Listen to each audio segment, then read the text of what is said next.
Yesterday we started with the definitions of loops. So we learned about loops.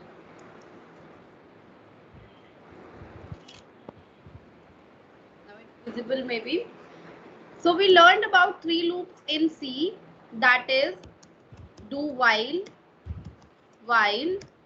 and for loop. So there are three loops in C, do while and for loop. Do while and while loop are little similar loops in which we have condition here. After while we have one condition over here, similarly we are having condition in while loop. If the condition is true, then only the data inside these loops is run. But there is one difference between do while and while. If the condition is false in do while, then at least for once the body of do while gets run. Okay, but if the condition in while is false, then the body of while loop does not run for even once. Okay, so this is the difference between do while and while. Next loop that we are having is for loop. For loop, we use for loop when there is a predefined set of count that we need to repeat these number of statements for these number of counts. Then we will use for loop. Okay, so we can say that these are condition based and this is count based loop. But I want to include that also there are always exception. Everything that you do with the help of for loop, that can be done with the while and do while loop, and everything that you do with while and do while, you can try to do that for with the help of for loop also. So interchangeably they can be used, but there are scenarios where for is like it will be beneficial to use for, it will be beneficial if we'll use do while in this condition. So we will see some of the examples that where should we use for loop, where should we use while loop, and where we can use do while loop. Okay, so let's take the example that where one of the case where do while is important. It means using do while loop may help you to increase the understanding of the program. So we will write one program, hash include studio.h void main. You must remember that I am programming in Dev C++ compiler. Here I need not to write hash include studio.h because there is no problem of holding the console screen or to clear the console screen. But if we are using Turbo C compiler, then we need to clean the output screen, and to hold the output screen we must use get ch function. So now we will do one example for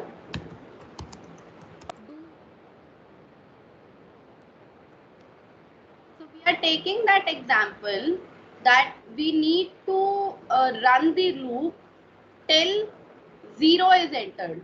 It means जब तक आप 0 enter नहीं कर देते तब तक, या फिर हम ये केस ले सकते हैं कि जब तक हमारी वैल्यू 5 से छोटी है तब तक हम लूप को रिपीट करते जाएंगे. But if user entered a value greater than 5, then the loop will break. It means we have to get out of that loop. So we will be working on one variable. So I declared one variable. I am writing do while loop. Do while parenthesis pair and semicolon is important. Here in this parenthesis I need to write that condition that till when the loop will run, कि कब तक आपको loop चलाना है. तो हम इस I को यूजर से लेना चाहते हैं. यूजर से लेने के लिए we will be using the function scanf.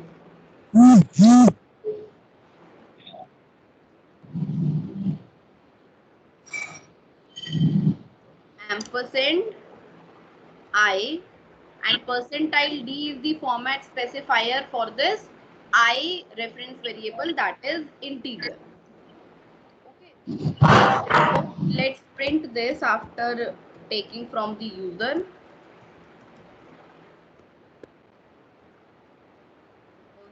Percentile D I colon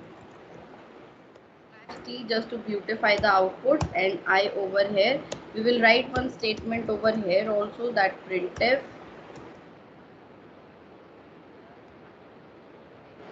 Now what we are doing, we have taken a reference variable, declared a reference variable by using do. You have to enter a value of I by using scanf, and after taking the value from the user, it is simply printed. Now we will check one condition. If this condition is true, then we will go back to this statement, else we will get out. If this condition is false, we will get out of this loop. So let's write some condition over here. तो जब तक I मेरा smaller है 10 से, let's take this, it means अगर जो value मैं user से ले रही हूँ वो 10 से छोटी होगी, then it will repeat itself, else it will come out of the while loop. Out of while loop, not while.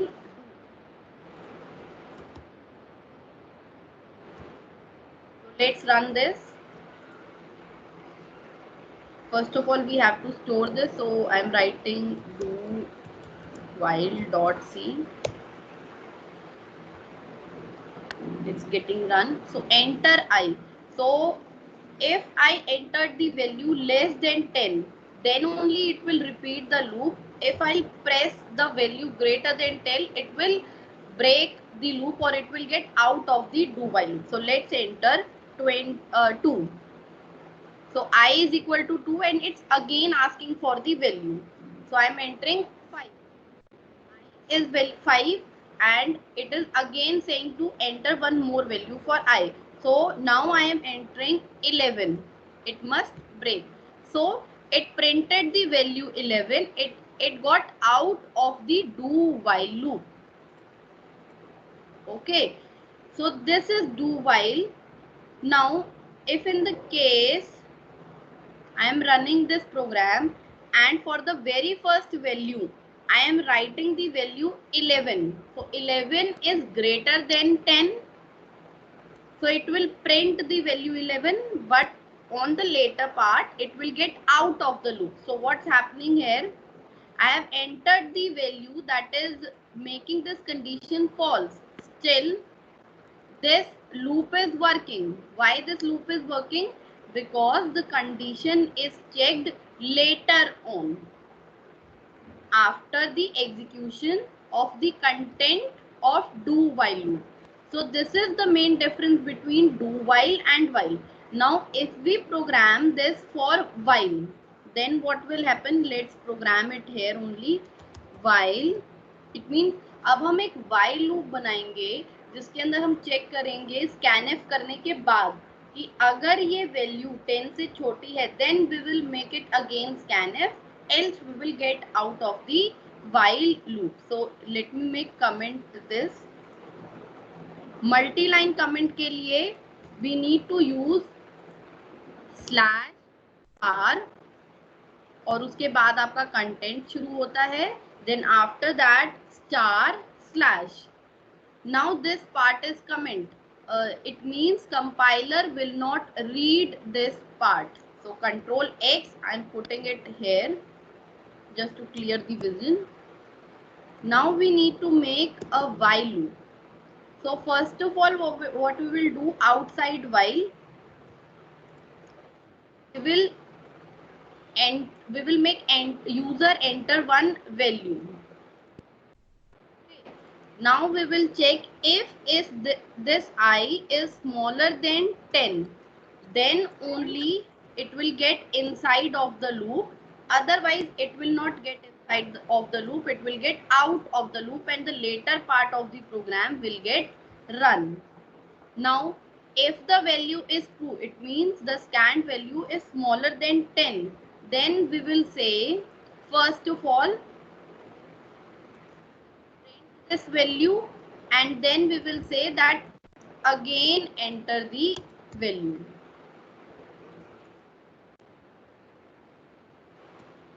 Again slash n over here. Okay, so let's run this for while loop. Now this enter I is outside the while loop, so we will enter the value 11. It is greater than 10, so we must not get into the loop. Enter, and it is out of the loop because the value was greater than 10, the condition was false, so the body of loop was not run. And if we enter the value smaller than 10 like 5, it printed 5 and it said again enter I. So I printed, I gave 3. So I is equal to 3 now, and it's saying again enter I. So I'm entering 6. So it will keeps on running if the value is smaller than 10. Okay, so this is the difference between while and do while, and this is the main scenario where do while is used. That if you want some condition, that if this condition is satisfied, please make user enter any value, or make user do this every time if this condition is true. In that case do while is used. Okay, so this is the difference between while and do while. Now we will do one more example where we will print the table of any number from 1 to 10. It means if we need to write any table for 4, 4 into 1 is equal to 4, 4 into 2 is equal to 8. So that we will be printing with the help of for, while and do while loop. Okay, so let's see the program.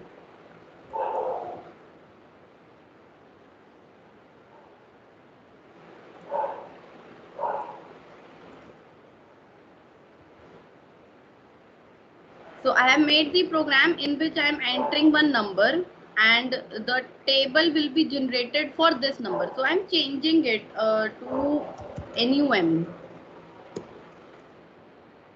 Enter.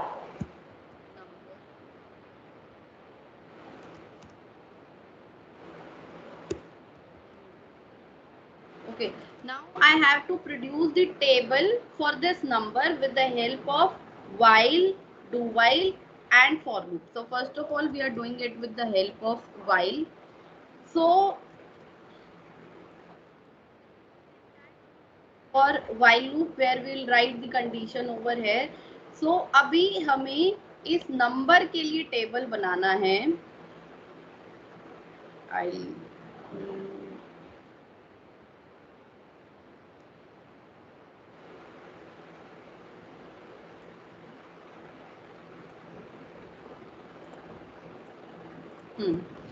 So अगर मुझे किसी number के लिए table बनाना है, let's suppose this 4 is stored in reference variable name. So there will be one more number which will run 1, 2, 3, 4, 5, 6, 7, 8, 9 and 10. So we are having reference variable for this number, but we are not having reference variable for this number. So where I will store this number, I will make one more variable I. And what is the initial value for this I? It is 1. This is the initial value. And what is the last value? It is 10. So the while loop will run till when I is smaller than equal to 10. I चलेगा 10 से जब तक वो छोटा है या उसके equal है. Now we need to produce the table. So I am having number, I am having 1, 2, 3 for counting, but I am not having the initial point for this I right now.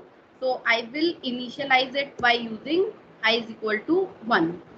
If I'll not produce, or if I'll not assign the initial value for this I, it will take some garbage. Let me show you. Let me show you in new file.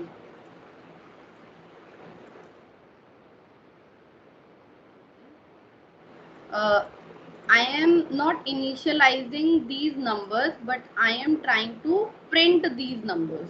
Okay, so we will see the value for these values, these reference variable, comma, num, comma, I, and we are ending the program. So in this program, what I have done, I have declared two variables. I am printing these two values. I have not initialized these values. Okay, I have not given the value to these reference variables. So let me run this. Before that, I have to save this. So I am saving it by q.c. Now the value for this num and I is printed 0, 7. Now I have not assigned any value for these two. Maybe if I'll run it again, I'll get different values, but on this compiler it is 0 and 1. On other compilers, there could be the case, if I'll run this code, there could be some garbage value. It means any random value. Why random value? Because when we write int I, it is a memory location having reference variable I, and it will be having some address, but value is not there. If value is not there, then the previous value at this location or the garbage value at this location, which could be anything, that value is assigned to this reference variable.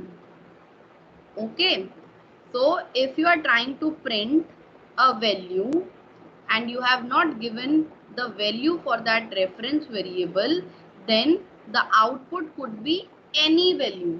Any value means it could be garbage or any random value also. Okay, so here the garbage is 0 and 1. Now coming back to our program, we were producing table. So we have initialized I by 1 and we will be running it till I smaller than equal to 10. Now we will produce the result. So result is equal to num star I. What will it do? Num value is whatever value you will enter, and i's value will be 1. So it could be 4 into 1. 4 into 1, and the result will be stored to this value. So let us print this. Printf. Now there is one option that you write slash percentile d, and okay, so it's very simple that we are producing the result for this number. So let's run this. Table.c. res is not declared. Let me declare res. Now I have to enter one number. Let's enter 5. Enter. Okay, I have created some problem over here. Let me see. Okay, I is already I have not incremented the value I was 1 and it was 1 forever. So I didn't incremented that value. So I have incremented the value of I now. Now before the value is 1, on the later part it will get 2, later on it will get 3, then we will have our table. So 5. Now see, this is not the beautiful output. It's not it's not easily understood that what is this. So we have to beautify it, so we can produce right slash n over here.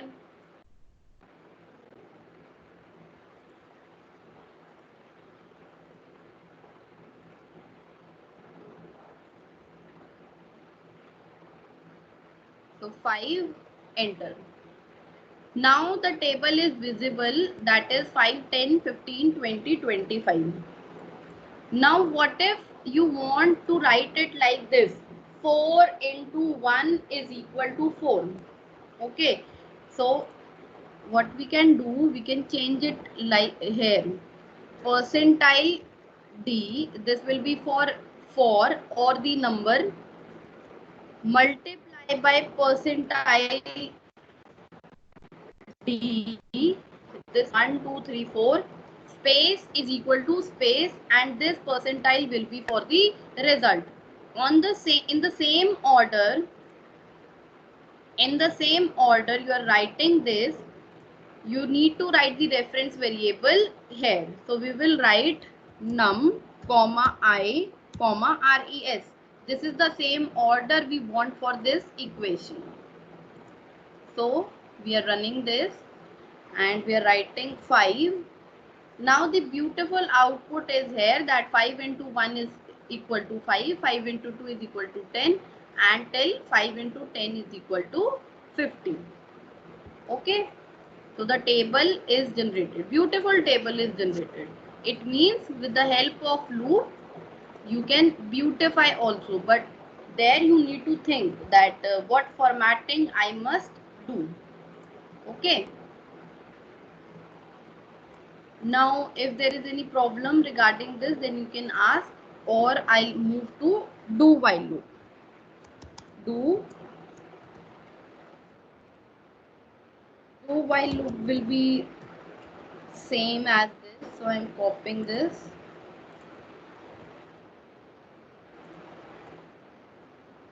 Here semicolon is important in do while loop. I'll copy this.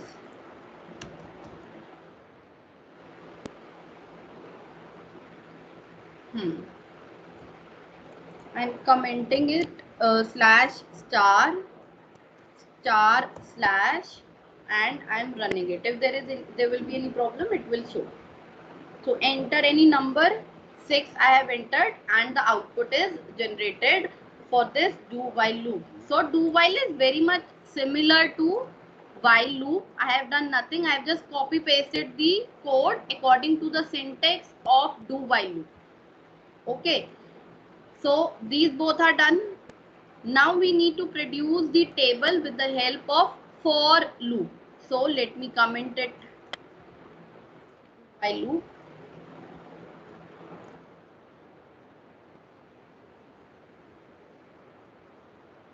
Or you can remove this also. So this whole will get the comment itself. On start I have written slash star, and at the end I have written star slash. So this is multi-line comment. This will be multi-line comment, and multi-line comment means that the compiler will ignore this.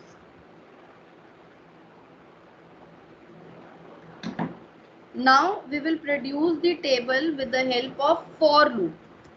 So writing for loop. So for loop is written like this. I'll revise that how to write the for loop. First of all, you need to write the initialization point, from where to initialize, semicolon. Then you need to write the condition, semicolon. Then you need to write the update statement, that could be increment or decrement. So according to the syntax of for loop, this is something we need to write when we are writing any for loop. Okay, hit comment.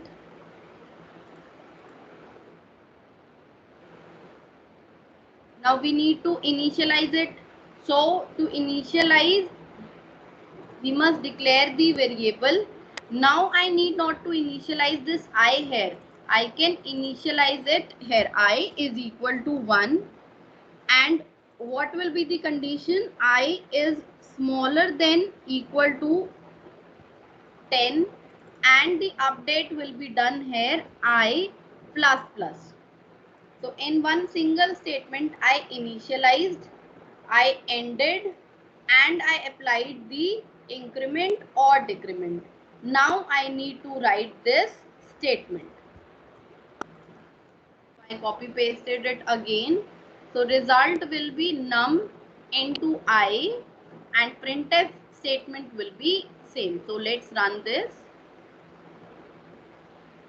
Enter number, let's enter 10, and the output is produced. So this is how we can produce the table for any number. Okay, so it was for table. So we saw one example for loop, while loop, and do while loop.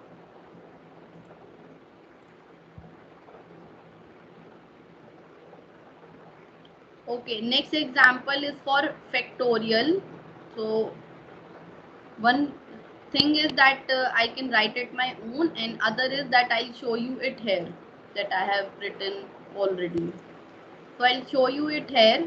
So first of all, you must know that what is factorial. Anyone can define that what is factorial? आप में से किसी को पता हो कि factorial क्या होता है?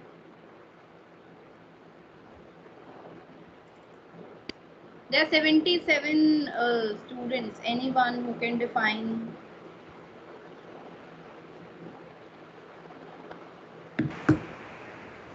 Factorial.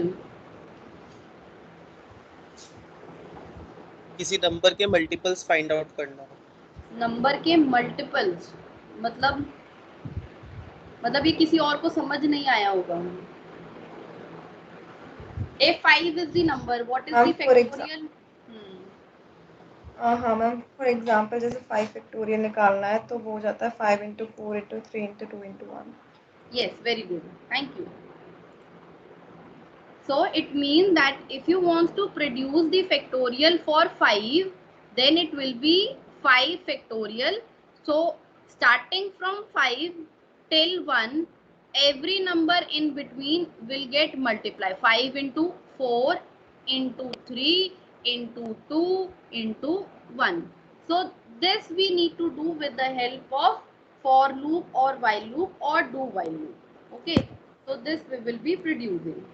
So see, two variables are declared. We have declared a variable fact. Now see the data type for this. It is written unsigned long factorial. Okay, long means the number of bits will be increased now. And integer the range is smaller, so the factorial is not produced for the larger number. Okay, so now the range is increased with the help of this data type. Hello, ma'am, we are unable to you are unable to. Hello, बताइए क्या problem है. Hello, okay, hello hello, हाँ जी, हमारी screen नहीं दिखाई दे रही. अच्छा, और मजा आएंगे. I'll share it again. क्या है दिख रही है मेरी? कोई बात नहीं, अब दिख गई आपको. इसमें अब आपको मेरी स्क्रीन दिख रही है? Okay. Yes ma'am. Alright. Okay. Now we have declared a variable factorial, and this is the data type for this variable. Now we have taken, please mute yourself. मैं तो डिले लगा रखी. Please mute yourself. Okay. अभी नहीं Now लगा we have सकता taken. Class. Okay, let me mute her. Now, we have taken one value from the user. Okay. Now, if this n is smaller than 0, we are simply saying that factorial of negative number cannot be generated, because for the negative numbers, the factorial cannot be generated. So we have produced an error if the number is smaller than 0.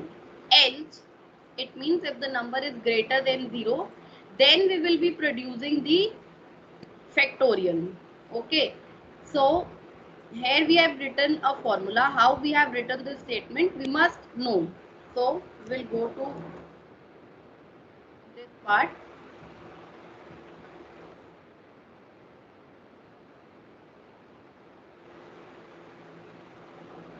So the formula is written factorial into is equal to I. Expanded form will be fact is equal to fact into I. So what is the value of I? I is 1, 2, 3, 4. कहाँ तक चलेगा ये I? ये I चलेगा fact तक. तो if the value is 5, ये यहाँ तक चलेगा. So in the first loop, we will go back. This I started with 1. It will run till the value is n. ये n तक चलेगा. मतलब अगर हम 5 एंटर करा रहे हैं तो ये 5 तक चलेगा. It means to get factorial हमें काउंटिंग चाहिए थी 1, 2, 3, 4, 5. वो हमें मिल गई with the help of for loop. And ये जो काउंटिंग थी हमें इसे मल्टीप्लाई करना था. So that we have done here. And the value for factorial, initial value for the factorial, we have taken 1. So in this loop, what will it be?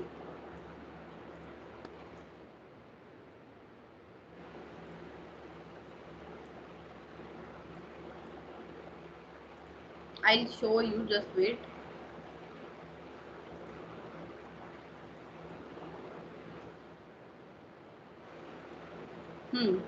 Now the first value is I is equal to 1. So the first value is I is equal to 1. And the fact value will be fact is equal to fact into I. So the first value for fact is 1 into I's value is 1. I value is 1 over here. This value is 1. और जो fact की value है वो ऊपर declared है कि वो 1 है. तो जो फर्स्ट वैल्यू यहाँ पे फैक्ट की होगी in the loop will B 1. ठीक है. अब जब लूप दोबारा चलेगा तो आई की वैल्यू हो जाएगी 2 and this formula fact will B fact into I. तो अब फैक्ट की वैल्यू है ये 1, तो it will B 1 into 2 because I is 2. अब जो फैक्ट की वैल्यू है वो हो गई 2. नेक्स्ट आई इंक्रीमेंट होगा. Then again fact is equal to fact into I. तो अब फैक्ट की वैल्यू है 2 इंटू और अब आई की वैल्यू इंक्रीमेंट हो चुकी होगी तो it will be 3 and 3 into 2 is 6. तो अब फैक्ट की वैल्यू हो गई 6. Next again fact will be included क्योंकि ये लूप चलता रहेगा बार बार. Now the fact will be last value of fact. तो last value of fact is 6 into अब आई की वैल्यू लिखेंगे तो आई की वैल्यू इंक्रीमेंट हो जाएगी 6 into 4. So this will be 28. Now next again we need to do fact into I. तो it will be 28 into 5 क्योंकि अब आई की नेक्स्ट वैल्यू होगी 5 if I have entered n as 5. So 28 into 5 will be whatever the value you can evaluate. We will see the output. If 5 is entered, so the my multiplications could be wrong. Okay, so don't bother that. Don't just understand the concept. Okay, so the output is 120. So this is how we can make the program of factorial. Okay, this is the first. ये सबसे पहले चलता है. Then condition is checked. Then it will go inside. ये formula evaluate होगा. Then later फिर ये दोबारा नहीं चलता. फिर इंक्रीमेंट होगा मतलब 1 की वैल्यू 2 आई की वैल्यू 1 थी 2 हो जाएगी. फिर ये कंडीशन चेक होगी क्या 2 स्मॉलर है n से. If this is true again we will go into this. Then next I is incremented. Then condition is checked. We will get into then I is incremented, condition formula, increment condition formula, फिर ये चलता रहेगा जब तक आपकी ये वाली condition false नहीं हो जाती। जैसे ही ये वाली कंडीशन फॉल्स होगी, जो लास्ट वैल्यू फैक्ट की है वो आप यहाँ पे प्रिंट करा रहे हो। अब यहाँ पे हम फॉर्मेट स्पेसिफायर देख रहे हैं LLU। So this is the format specifier for unsigned long. Okay, this is the format specifier for unsigned long, and this percentile D is for N. So N is the simple integer type of number, so the format specifier for this N is percentile D. Okay, so this was the program for factorial.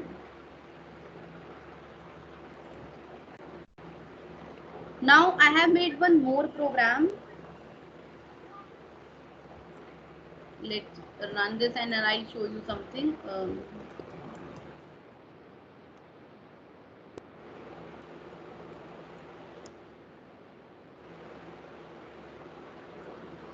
This program is to generate the pattern. Okay, ये जो patterns हमने printf की help से in first class बनाए थे, these can be easily generated with the help of loops. Okay, ये loop से भी बनाए जा सकते हैं और loop से 2 से 3 लाइन में ही ये बहुत easily बनाए जाते हैं. So I will copy paste this code.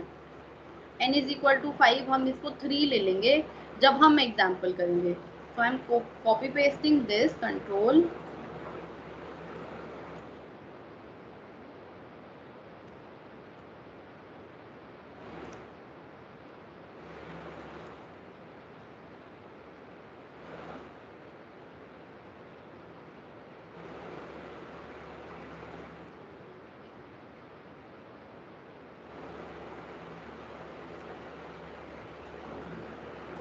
क्या ये अभी आपको विजिबल है?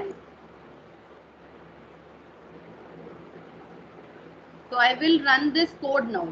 Okay, a curly braces is here. Please consider that. Okay.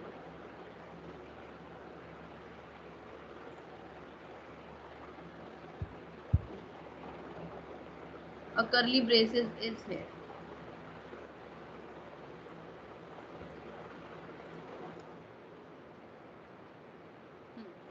Now we will run this code and produce the output. Now at first, okay, the value f of n, we will take it as 3 over here. Okay, so the ith value is 1. It will go here first. ये सबसे पहले यहाँ चलेगा, ठीक है. Then if I is smaller than equal to n, if it is smaller than 3 means, तो ये condition true है क्योंकि I की value 1 है, 1 is smaller than 3, तो हमारी कंडीशन ट्रू है. अगर ये कंडीशन मेरी ट्रू है तो आई will get into the for loop. अगर मैं अंदर आऊंगी तो अंदर एक और लूप है. ओके, अगर मेरा ये कंडीशन ट्रू होता है then I will get into this statement, into these statement. So जो अंदर स्टेटमेंट है वो अगेन एक फॉर लूप है. सो मेरा अभी जो स्टेटमेंट चल रहा है वो चल रहा है i इज इक्वल टू 1 के लिए. So the next statement will be j is equal to 1 and j is smaller than equal to i. i की वैल्यू क्या है? i की वैल्यू 1 है. तो क्या मेरे j की वैल्यू 1, क्या वो स्मॉलर या इक्वल है 1 के? So yes, this condition is also true. It means this condition is also true. If this condition is true, printf statement is there, we will get into, and printf statement is there, a star is printed. Okay, now we are into this. It will run again. The value of j is incremented now. The value of j is incremented now. The j value when I is 1 is incremented. Now we were here, हमने increment कर दिया. अब हम ये condition check करेंगे, j is smaller than equal to i. तो क्या j हमारा smaller than equal to i है? i की वैल्यू 1 है. तो क्या ये कंडीशन ट्रू है? No, this condition is not true, this is false. If this condition is false, we will get out of the loop, and out of the loop is printf statement /n. it means एक /n इधर आएगा, मतलब हमारा next statement यहां से शुरू होगा, इस पोजीशन से शुरू होगा. ठीक है, तो अब हमारी जो पहली कंडीशन है i इज इक्वल टू 1 वो खत्म हो चुकी है. ठीक है, अब जो हमारा नेक्स्ट है वो है i इज इक्वल टू 2 के लिए, क्योंकि i इज इक्वल टू 1 खत्म हो गया. अब हम करेंगे i plus plus, i plus plus करेंगे तो i की वैल्यू हो गई 2. Now we will check this condition. This condition says क्या 2 मेरा smaller than equal to n के है, n है 3. तो क्या ये कंडीशन ट्रू है? Yes, this condition is true. If this condition is true we will get into, हम अंदर आ जाएंगे. अंदर आएंगे तो j की वैल्यू जो है वो दोबारा इनिशियलाइज हुई है 1 से. इसको बहुत ध्यान देना है कि j की वैल्यू दोबारा इनिशियलाइज हुई है. तो j की वैल्यू 1 से इनिशियलाइज हुई. देन वी विल चेक कि क्या हमारा j स्मॉलर या इक्वल है i के. i की वैल्यू क्या है? 2. तो क्या j की वैल्यू 2 से स्मॉलर है? Yes, it is true. If this is true तो मेरा नेक्स्ट स्टेटमेंट है printf स्टेटमेंट. इट मीन्स यहाँ पे एक स्टार प्रिंट हो जाएगा. ठीक है, तो मेरा दूसरा स्टार प्रिंट हो गया. Now we will get into this loop again. अब मेरे j की वैल्यू जो है वो इंक्रीमेंट होगी, j की वैल्यू हो गई 2. We will check if this j is smaller than equal to 2. yes, this is true. If this is true again we will get into this printf statement. it means यहाँ पे दोबारा star आएगा. अब मेरे j की value हो जाएगी 3 होगी इंक्रीमेंट की वजह से. Then I will check again क्या मेरा 3 is smaller than equal to 2 है? No, this is false. If this is false तो ये printf नहीं चलेगा. We will get out of this loop. so there is /n. तो अब मैंने किया /n एक और, तो इसका मतलब यह है कि जब नेक्स्ट कुछ लिखा जाएगा तो वो इस ब्लॉक में लिखा जाएगा. Let me clean this.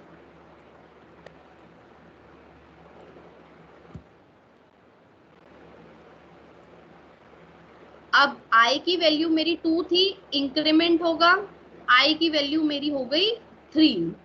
ठीक है, तो क्या मेरा 3 smaller than equal to n जो है 3, क्या ये ट्रू है? इट मीन्स ये वाली condition. Yes, this is true. If this condition is true तो हम अंदर आ जाएंगे. नाउ j की वैल्यू जो है वो 1 से दोबारा इनिशियलाइज हुई है. क्या मेरा 1 स्मॉलर है 3 के? Yes, this is true.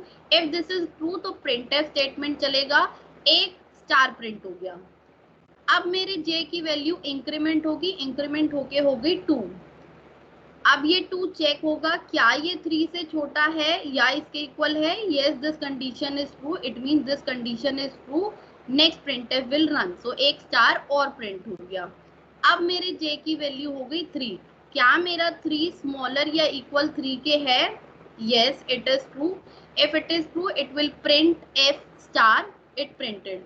अब j की वैल्यू हो गई 4. क्या मेरा 4 स्मॉलर या इक्वल है 3 के? No, this condition is false. So we will get here. Okay, तो अब मेरा नेक्स्ट ब्लॉक बनेगा ये वाला block. I will clean this.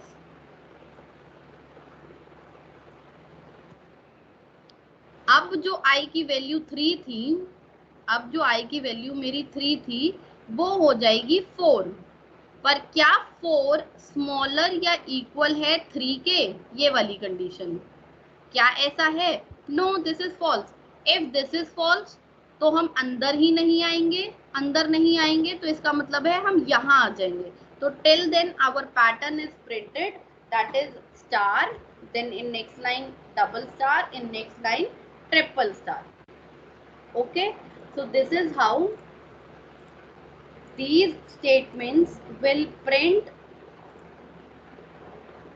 this pattern.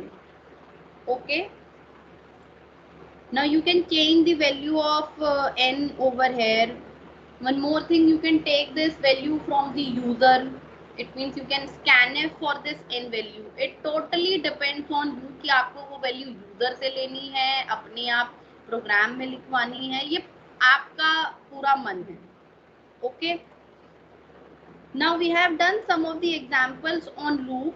हम इसे बहुत ज़्यादा नहीं बढ़ा सकते और अब हम बढ़ेंगे अपने next topic की तरफ, that is arrays. So before that, if you are having any question on loops, please ask. I'm giving you 2 minutes.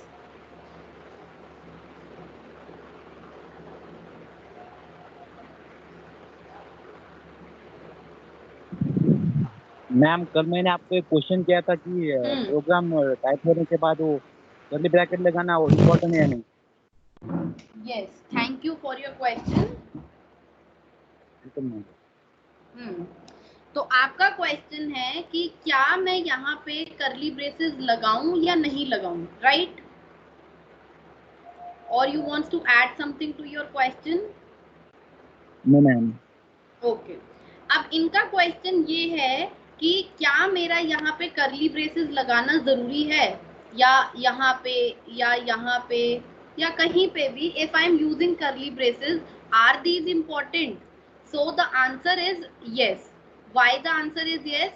Because in C language ये जो curly braces हैं, these helps कि आपको ये पता चले, मतलब compiler को पता चले या reader को पता चले that what is the code enclosed in it. ठीक है, तो इन पेरेंथेसिस से हमें ये पता चलता है या कंपाइलर को ये पता चलता है कि इस फंक्शन के या इस इफ स्टेटमेंट के, इस स्विच स्टेटमेंट के और इस फॉर स्टेटमेंट के एनक्लोज्ड जो बॉडी है वो कितनी है. ठीक है, तो जैसे हमारे मेन के आगे हमने कर्ली ब्रेसेस लगाए तो ये ओपन किया और ये क्लोज किया, तो इसका मतलब है ये इसकी एनक्लोज बॉडी है, किसकी? मेन की. Okay. If we have written curly brace है तो ये ओपन है, ये क्लोज्ड है. अब pair is important. If there is open curly brace then there must be a closing curly brace.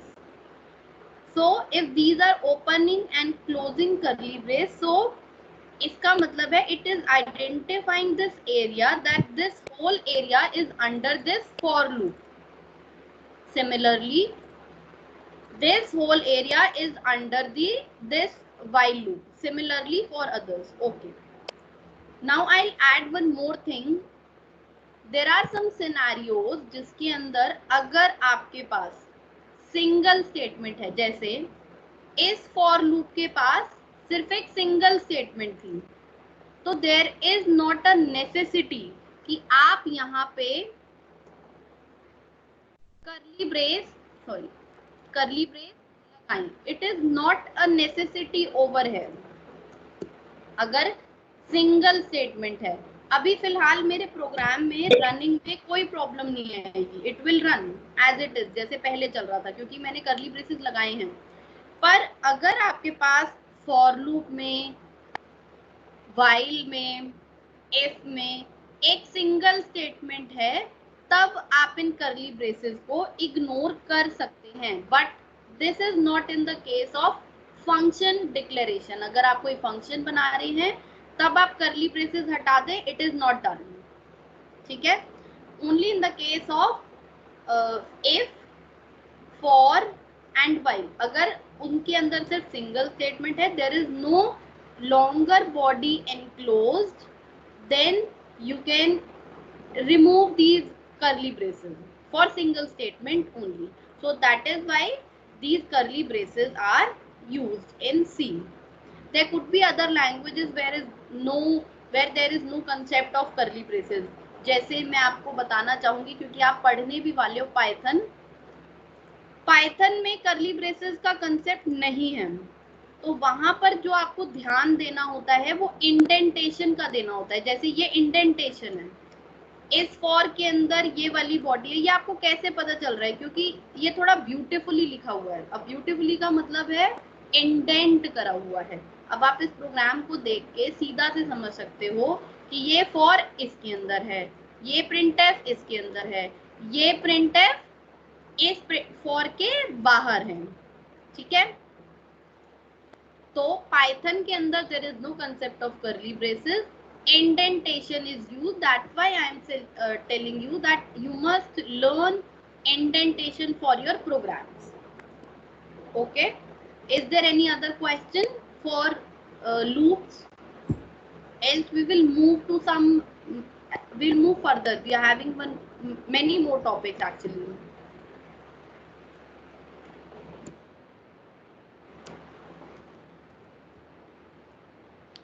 So the next topic is arrays. Okay, so the next topic is arrays. अभी तक हमारे पास क्या था? We were declaring variables, and if we needed 5 variables, we were declaring these 5 variables. Okay, so it was like int a, b, c, d, e, f. Now what if you want the data for 100 units? Okay, if you want the data for 1000 units, then what to do? Then what you can do?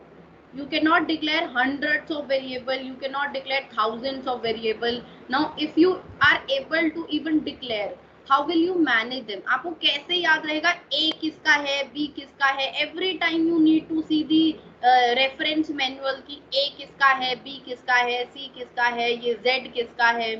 So you cannot maintain such long data, such a huge amount of data. Okay. So for that there is an answer, array. It means array कब use करते हैं? When you need to declare large number of variable, then you can use array. There is one limitation. This array is homogeneous. Homogeneous means similar. It means if you want to declare 100 integer variables, 100 integer variables, then you can use array. It cannot be used in that case कि आपको 20 character बनाने हैं, 30 integer बनाने हैं and 40 float बनाने हैं, तो आप उसके लिए एक एरे नहीं बनाएंगे.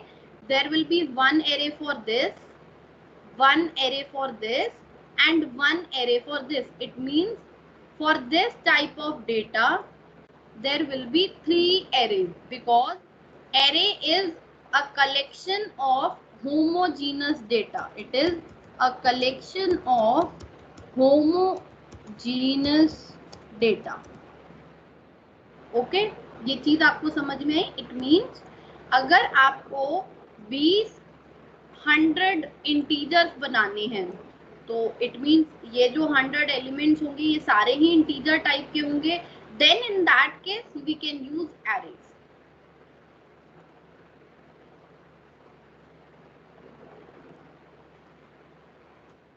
So starting with the definition of array, array is a collection of similar elements. These are homogeneous, these are finite, and these are ordered. Why we are saying this, that these are homogeneous? Homogeneous because all elements will be same. Why we are saying finite? Because if in declaration you told to declare 100 elements of array, it will be 100 only. You cannot later on change it to 200. अगर आपको करना है तो आपको hard code में जाके change करना पड़ेगा, मतलब जो 100 लिखा है उसे जाके 200 करना पड़ेगा. There is no concept of increasing the data or decreasing the data elements. Okay, so the array is finite set of similar elements. Finite set मतलब 100 है तो 100, फिर यूटिलाइज आपको 40 करने हैं तो आगे के 60 खराब ही होंगे. इट्स लाइक आपने 10 ग्लास में कोल्ड ड्रिंक डाल दी है, तो अगर 11 लोग उसे पीने आते हैं तो जो 11th है उसे नहीं मिलेगी. या अगर आपके पास 5 लोग हैं इन कोल्ड ड्रिंक्स को पीने के लिए, जो 5 हैं वो बचेंगी. ठीक है, there is no way to utilise that or to increase that, so that is finite. Okay, then next is ordered. What is ordered? Ordered का मतलब है कि जो पहला एलिमेंट है, if its name is 1, then the next will be 2, ठीक है, and then next will be 3, the next will be 4. It means जो एलिमेंट्स हैं एरे के वो सारे नंबर्ड होंगे 1 by 1, 1 2 3 4 5 6 7. Okay, let us see. This is the declaration syntax for array. सबसे पहले हम डेटा टाइप लिखते हैं, जैसे इंटीजर बनाना है तो इंटीजर लिखेंगे. Then we will write the variable name, जैसे हमने उसका नाम दिया a, और फिर हम उसका साइज देते हैं कि कितने एलिमेंट्स बनाने हैं. तो this is the example for array in which we have written integer type के 5 एलिमेंट्स बना दो. ठीक है, तो अब ये मेमोरी में कैसे बनेगा? मेमोरी में ये ऐसे बनेगा. फाइनाइट का मतलब होमोजीनस से स्टार्ट करते हैं. होमोजीनस का मतलब है all values will be same.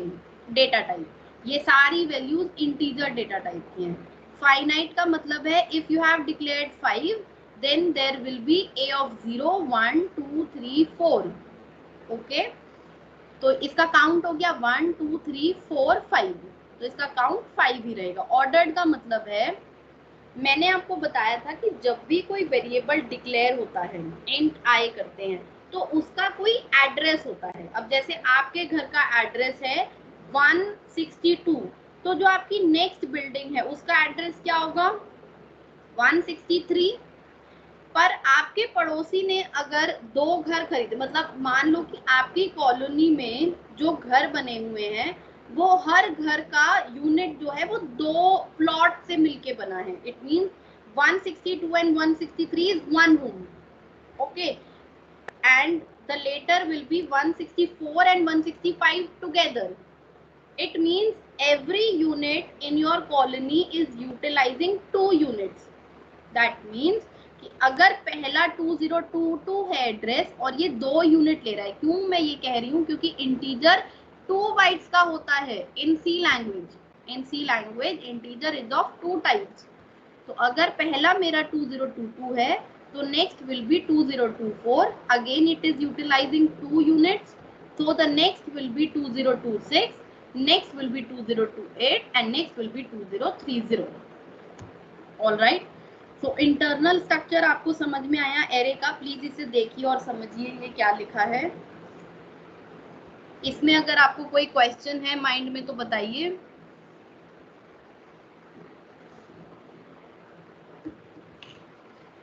Okay, now you must understand that कि जब हम इट आई लिखते हैं तो उसका जो रेफरेंस नेम है दैट इज आई. मतलब अगर हमें उस लोकेशन को रीड करना होता है तो हम उसे लिखते हैं आई. बट एरे में अगर आपको ये लोकेशन रीड करना है तो आपको उसका रेफरेंस नेम लिखना पड़ेगा, and the reference name will be A of पहला इंडेक्स. पहला इंडेक्स हमेशा 0 होता है. The first index of array is always 0. इसका मतलब है जो लास्ट इंडेक्स होगा वो होगा n-1. n क्या है? ये साइज. तो the last index will be a of 4 because 5 is size. तो अगर मुझे ये वाली वैल्यू रीड करनी है तो इसका रेफरेंस नेम क्या होगा? a of 1. ओके, अब इसका हम बनाते हैं.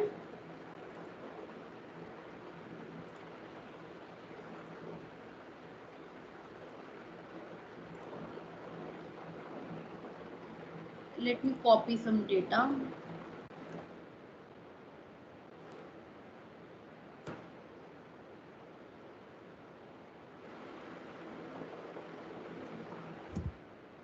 So let us first of all declare a array.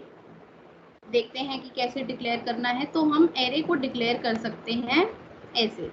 ठीक है, तो यहाँ पे आप नाम लिखेंगे उसका जो आपको एरे का नाम देना है. जो भी आपको नाम देना है that name you can give. यहाँ पे आप साइज लिखेंगे कि कितना साइज आपको बनाना है. तो 100 अगर हम लेंगे तो 100 टाइम्स ये चलेगा तो बहुत देर लगेगी. तो मैं इसे छोटा कर रही हूँ A5. बट एरे 5 एलिमेंट्स के लिए नहीं यूज होता है. इट इज यूज फॉर मोर, मतलब 5 के लिए भी कर सकते हैं, 2 के लिए भी कर सकते हैं, but the main application is to use for more number. I knew something है कि अगर हम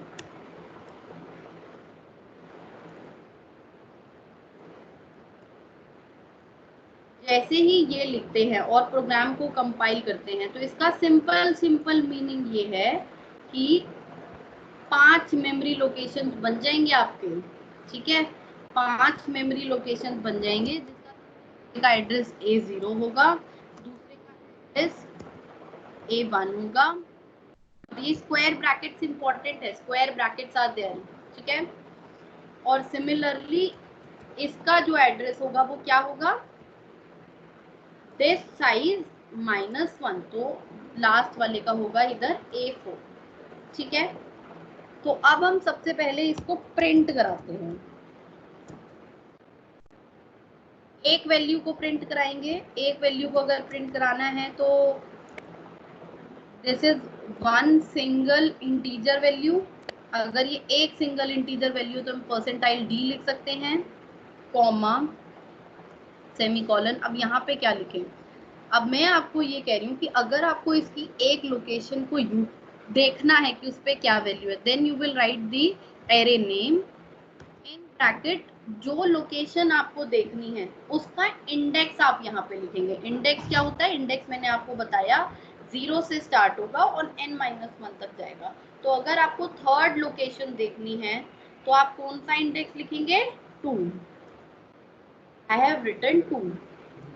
पर अगर आप ध्यान दें तो मैंने अभी कोई वैल्यू नहीं दी है इस एरे के लिए, कोई वैल्यू नहीं दी है, तो जो आउटपुट आएगा वो गार्बेज आएगा। इट मीन्स कुछ भी आ सकता है, 0, 1 और एनीथिंग।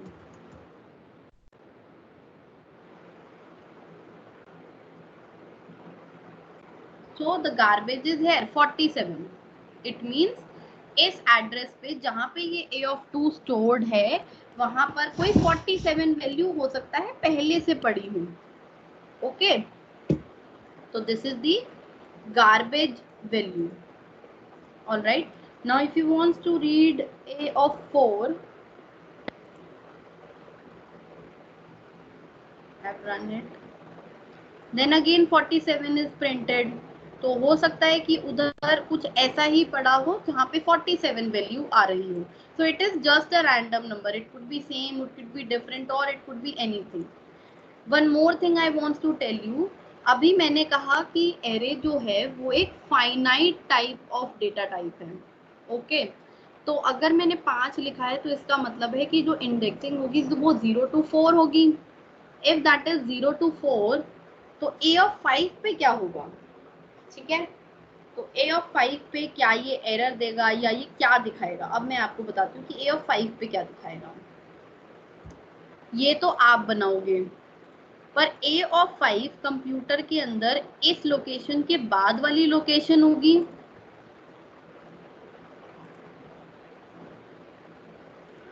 इसके बाद वाली लोकेशन होगी, इसके बाद वाली जो लोकेशन है उसको आप रेफर तो कर सकते हो, ठीक है, उसे आप रीड भी कर सकते हो। इट्स जस्ट दैट कि वो इससे रिलेटेड नहीं है, मतलब इस एरे से वो बिलोंग नहीं करती, पर आप उसे रीड भी कर सकते हो क्योंकि वो एक नेक्स्ट लोकेशन है। जैसे अगर इस घर का एड्रेस 162 है तो ये 164th एड्रेस होगा, तो इस एड्रेस पे जो वैल्यू है वो आपको दिख जाएगी। 164th एड्रेस पे आप जो वैल्यू डालोगे वो आपको दिख जाएगी। तो it is just the next home, ऐसा नहीं है कि लोकेशन ही नहीं है, ठीक है। बस ये है कि ये अगर एक कॉलोनी है, ये कॉलोनी यहाँ पे खत्म हो गई है तो ये अगला घर है। It could be the case ये अलग कॉलोनी में हूँ बट घर है, मतलब लोकेशन है, ये यूज हो मतलब दिखाई, ये एक्सेस हो सकती है, एरर नहीं देगा ये। तो इसने इसे 0 दिखा दिया, ठीक है, ये कुछ भी दिखा सकता है, एनी गार्बेज वैल्यू, ठीक है। आपको समझ में आया कि ये एरर नहीं देगा, it is just the next address location. Now let's give some value, manually we will give some value. तो अगर मैं A of 1 पर वैल्यू देती हूँ 32 सेमीकोलन और A of 1 को मैं प्रिंट कराती हूँ, let's see the output. 32 is printed over here, 32 is printed over here. अब मैं सिमिलरली ऐसे सारे लोकेशन पे वैल्यू दे सकती हूँ. यहाँ पे जैसे मैंने दे दिया 64 और मैं इसे दोबारा प्रिंट करा देती हूँ.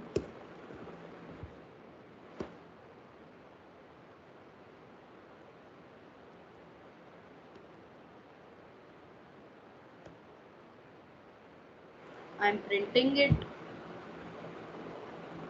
32 and 64 are printed. But this is bad.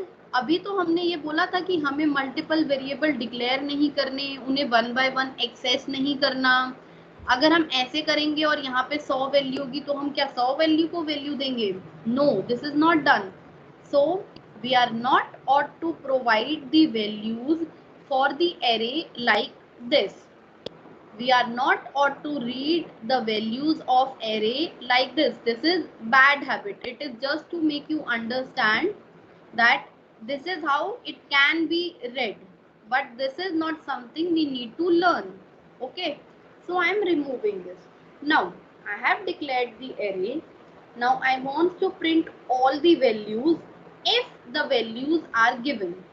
If the values are given, so how can I provide the set of values before only while declaring? It means जब मैं इस array को declare कर रही हूँ, क्या मैं तब values दे सकती हूँ? Yes, I can provide the values, and in the pair of curly braces I can provide the values 1, 2, 3, 4, 5, मतलब जो भी है values. So these are the values for this array. अगर मैं ये लिख रही हूँ तो इसका मतलब है कि a of 0 पे वैल्यू आ गई है 1, इस पे आ गई है 2, नेक्स्ट पे आ गई है 3, नेक्स्ट पे आ गई है 45 एंड नेक्स्ट पे आ गई है 5. तो ये जो वैल्यूज है ये हमने प्रोवाइड की हैं बाय राइटिंग दिस सिंटैक्स. और जब हम ये लिखेंगे तो इसका मतलब है कि इस एरे पे ये आ गया है. Now these are just next location, you can ignore it. इसका कोई मतलब नहीं है यहाँ पे, तो वी कैन डिलीट दिस. तो ये हमारा एरे है. ओके, अब हमें इस एरे को प्रिंट करना है. ठीक है, अब क्या हम दोबारा से प्रिंट एफ करके a of 1, a of 2, a of 0 print कराएं? अगर आप यहाँ पे देखें तो this is 0, 1, here it will be 2, 3, 4. ये आपको थोड़ा जाना पहचाना लग रहा होगा that this is also counting. अगर मैं a of इसके अंदर जो है 0, 1, 2, 3, 4, 5, मैं इसी पर अगर कोई काउंटिंग लगा दूं, मतलब मैं इसी पे i लिख दूं और इस i पर लूप चला दूं, तो क्या मेरी वैल्यूज एक्सेसिबल होंगी? Yes, it will be accessible. तो हमें क्या करना है, हमें ये लिखना है और इस i पर लूप चलाना है. Now if you wants to use i, you must declare it. मैंने इसे डिक्लेयर कर दिया. अब आपको लूप चलाना है तो लूप आप while चलाइए, डू while चलाइए या फॉर लूप चलाइए. आई am using for loop because for loop array के लिए सबसे ज्यादा अच्छे से इस्तेमाल होता है.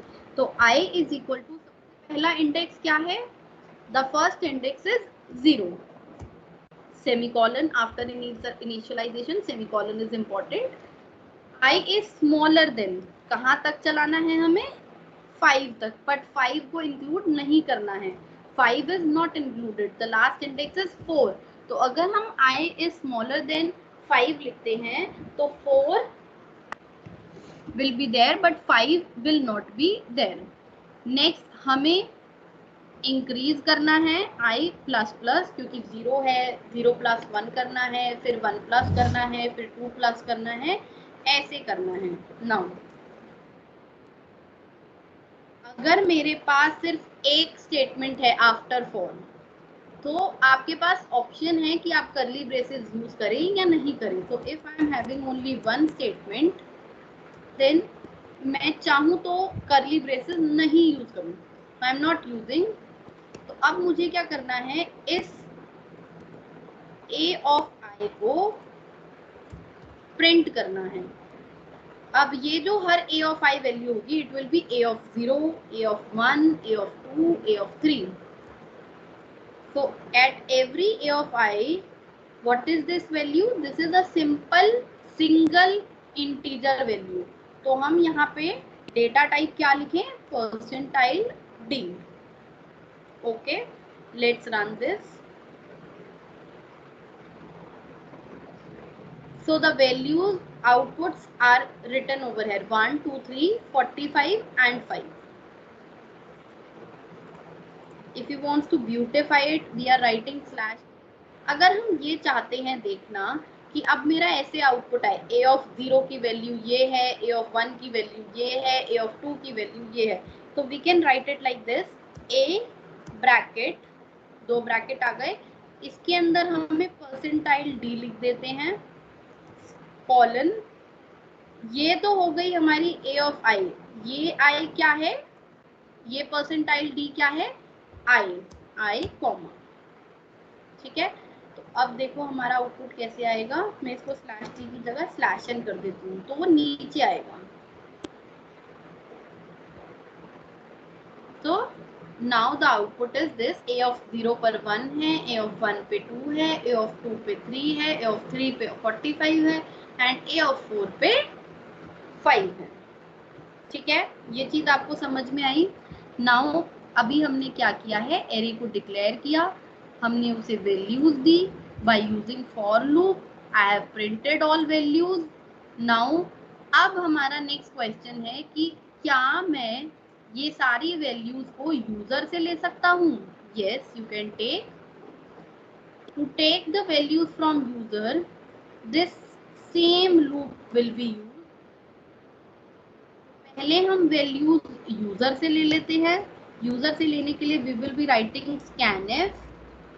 हमें वैल्यू सिंगल वैल्यू लेनी है, double quote percentile D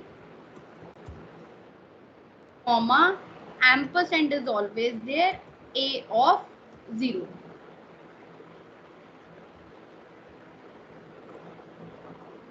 oh sorry a of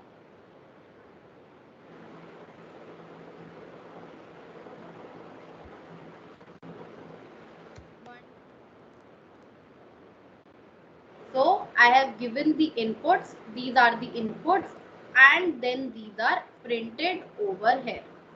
ठीक है, जो ऊपर वाली वैल्यूज वो है वो मैंने एंटर कराई हैं और ये नेक्स्ट में वैल्यूज प्रिंट हुई हैं. So this is the way जिससे हम यूजर से वैल्यूज ले सकते हैं and this is the way through which we can print all of these values. Okay, anyone having any question?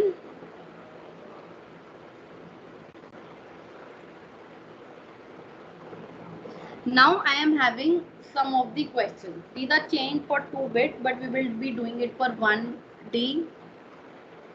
तो इनिशियलाइज करना हमने सीख लिया, यूजर इनपुट लेना सीख लिया, हम एक सिंगल एलिमेंट को कैसे एक्सेस कर सकते हैं वो हमने देख लिया.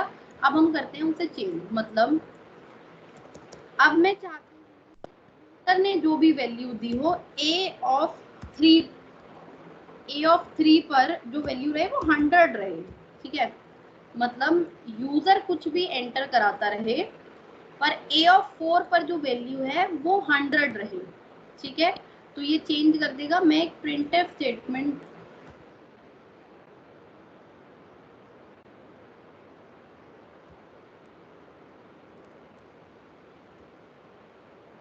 तो let's run this. Enter 1, enter 2, enter 3, enter 4, enter 5. तो मैंने a of 4 पे वैल्यू जो दी है वो 5 दी है बट जो वैल्यू प्रिंट हुई है वो 100 हुई है. ठीक है, यू कैन सी कि यहाँ पर जो वैल्यू प्रिंट हुई है वो 100 हुई है. ठीक है, क्यों हुई है? क्योंकि मैंने उस सिंगल पोजीशन पे वैल्यू 100 दे दी थी. ठीक है, तो every single location of array is also accessible. Now we will see next question.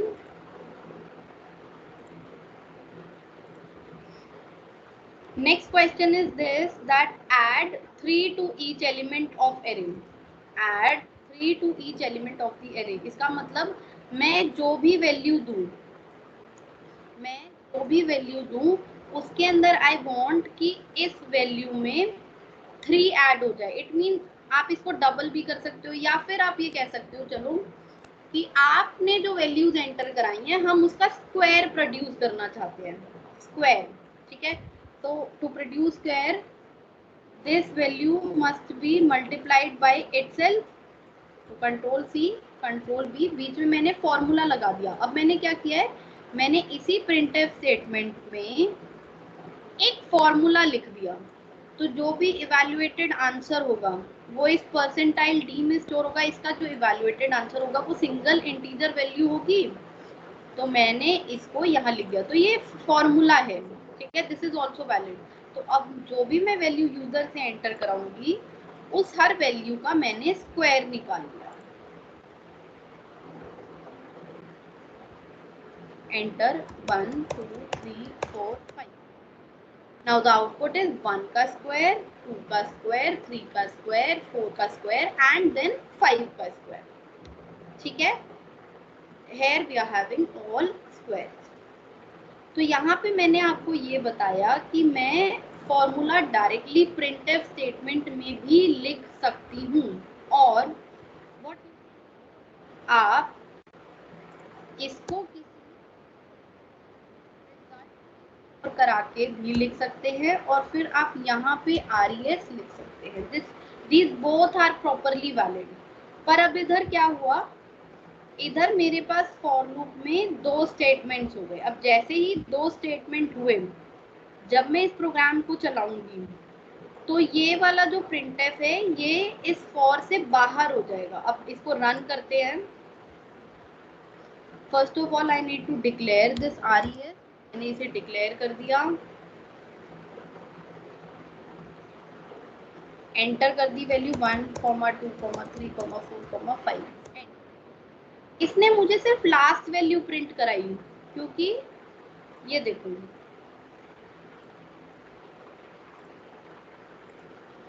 सिर्फ ये इसमें इंक्लूडेड था, क्योंकि अगर हम करली ब्रेसेस नहीं लगाते तो सिंगल लाइन इंक्लूडेड होती है. ठीक है. तो ये इसमें इंक्लूडेड था, ये तो इसमें इंक्लूड था ही नहीं. तो इसने क्या किया, इसको जो आई की लास्ट वैल्यू मिली, जो RES की लास्ट वैल्यू मिली, उसने इसे प्रिंट करा दिया. Now if you want to include this statement with this in for, then you need to use curly braces pair for this. तो यहाँ पे आपको curly brace लगाना होगा.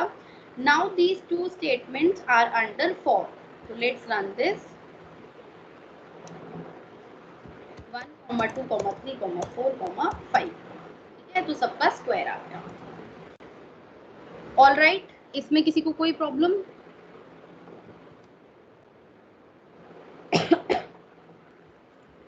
अब हम लेते हैं सम ऑफ ऑल एलिमेंट्स और फिर उसका एवरेज इवैल्यूएट करते हैं. Sum of all elements and then we will evaluate average. तो सम कैसे इवैल्यूएट करते हैं, चलो हम यूजर से सारी वैल्यूज ले लेते हैं, फिर हम इन वैल्यूज का स्क्वायर की जगह सम इवैल्यूएट करेंगे. सम इवैल्यूएट करने के लिए फॉर्मूला शुड बी चेंज. ये स्टेटमेंट थोड़ा सा चेंज होगा तो ये हम बाद में चेंज कर लेंगे. तो सम ऑफ ऑल एलिमेंट्स कैसे निकलता है, जो भी एलिमेंट्स हैं अगर मैं उन्हें एक एक करके ऐड करती जाऊं, जैसे 1 2 3 4 5 6 हैं, तो मैं अगर 1 में 2 ऐड कर दूं, फिर 2 जो भी रिजल्ट आएगा उसमें मैं 3 को ऐड कर दूं, फिर जो रिजल्ट आएगा उसमें 4 को ऐड कर दूं. तो अगर मैं 1 बाय 1 ऐड करती जाऊं तो मेरा जो टारगेट है वो अचीव हो सकता है. For that we will be writing one variable that is sum. तो मैं अगर इस सम के अंदर प्लस कर दूं i को 1 बाय 1, अब लूप चलता जाएगा तो ये सम में वैल्यू सम होती जाएगी. इसमें पहले आएगा 0, फिर मैं 0 को प्लस कर दूंगी 1 में, फिर 2 में, फिर 3 में, ऐसे कर सकती हूँ. तो ये मेरा फॉर्मूला बन सकता है to create the sum of all elements. Sum assign करना पड़ेगा तो मैं इसी में असाइन कर दूंगी, बट अगर मैं इसको कोई वैल्यू असाइन नहीं करूंगी then it will take a default value, कोई गार्बेज वैल्यू ले लेगा। तो मैं इसे इनिशियलाइज जीरो से क्यों? क्योंकि अगर मैंने इसकी कोई वैल्यू ली तो वो वैल्यू भी सम हो जाएगी। तो अब ये हो जाएगा 0, it will be in first iteration it will be 0 plus 1, okay। in next iteration इस I की वैल्यू आ जाएगी 2, in next iteration इसकी वैल्यू आ जाएगी 3, in next iteration इसकी वैल्यू आ जाएगी 4, 4 के बाद ये लूप बंद हो जाएगा और फिर इन द लास्ट इसका जो भी रिजल्ट है वो सम में आ जाएगा और उस सम को हम प्रिंट करा लेंगे। तो मैं वेरिएबल नेम बदल देती हूँ सम, यहाँ पे हम लिख देते हैं sum is equal to this, ठीक है। मैंने रन किया इसे, एंटर कराई वैल्यूज। अच्छा ये सम बार बार प्रिंट करा रहा है, सम बार बार नहीं प्रिंट कराना हमें, सम सिर्फ एक बार प्रिंट कराना है।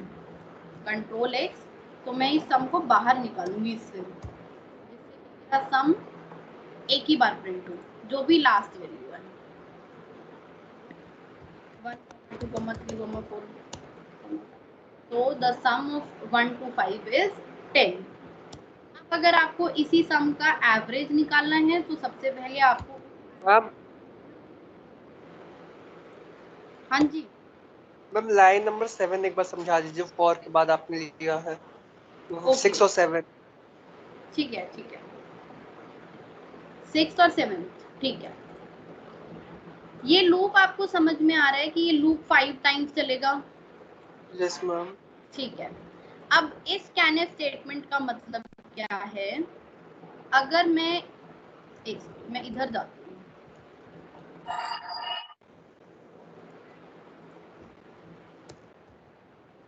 अगर हम इसे लिखते हैं ऐसे तो इसका मतलब क्या होता है? इसका मतलब होता है कि ए कोई रेफरेंस वेरिएबल है जो डिक्लेयर होगा ऑलरेडी, उसकी वैल्यू हम यूजर से ले रहे हैं। एम आई राइट? Yes ma'am. स्टेटमेंट का मतलब ये है, अगर मैं एरे डिक्लेयर कर रही हूँ, 5 का, तो देयर विल बी 5 एलिमेंट्स, ठीक है। और अगर मैं यहाँ पे लिखती हूँ ए ऑफ 3, तो इसका मतलब है मैं ये वाली वैल्यू यूजर से ले रही हूँ, सिंगल वैल्यू। जब हम इंट आई लिखते हैं तो रेफरेंस नेम आई होता है, बट जब हम एरे लेते हैं तो ये पूरा कंप्लीट रेफरेंस नेम होता है। तो यही इस प्लेस का रेफरेंस नेम है। मतलब जैसे मैं एक पर्सन हूँ, मेरा नाम हिमांशी है, तो उस तरह से इस लोकेशन का जो नाम है that name is a of 1। तो अगर मैं इस पर्टिकुलर लोकेशन पे कोई वैल्यू चाहती हूँ यूजर से, तो आई विल राइट दिस, ठीक है। ये समझ आया आपको? मैम अगर ए ऑफ 3 लिखा है तो वो ए ऑफ 3 वाले ब्लॉक से लेगा ना मैम वो वैल्यू? सिर्फ ये वाला ब्लॉक लेगा, सिर्फ, हाँ है ना। पर अगर मैं एरे यूज कर रही हूँ तो मैं हर किसी के लिए तो स्कैनफ स्टेटमेंट नहीं लिखना चाहूंगी, क्योंकि एरे अभी तो हम अपनी कन्वीनियंस के लिए 5 ले रहे हैं, but there could be a case it could be 100। तो मैं 100 बार स्कैनफ तो नहीं लिखूंगी 100 एलिमेंट्स के लिए। एम आई राइट? ओके मैम, समझ गया ठीक है। मैम। तो अब मैं यहाँ पे आई लिख दूंगी, क्योंकि इस आई पर मैं लूप चला सकती हूँ, इस आई को मैं बार बार चेंज कर सकती हूँ। तो वो मैंने यहाँ पे किया है, मैंने यहाँ पे ए ऑफ आई लिख दिया और इस आई पर लूप चल रहा है 0 से 5 तक। तो अब ये पहले ए ऑफ 0 पर वैल्यू लेगा, ए ऑफ 2 पे 1 पे लेगा, ए ऑफ 2 पे लेगा, 3 पे 4 पे, जहां तक लूप होगा। अभी आपको समझ आया 6 और 7 यस स्टेटमेंट? यस। ठीक है, ओके। अब मेरा सम प्रोड्यूस हो गया, मैंने सम को प्रिंट करा लिया। अब मुझे लेना है इसका एवरेज। तो इट्स वेरी सिंपल कि हम एवरेज लें is equal to sum divided by the size of array. Size का मतलब है कितने एलिमेंट्स है। तो एलिमेंट्स अभी तो हमें पता है कि 5 हैं, तो यहाँ पे मैं 5 लिख के सम एवरेज को प्रिंट करा सकती हूँ।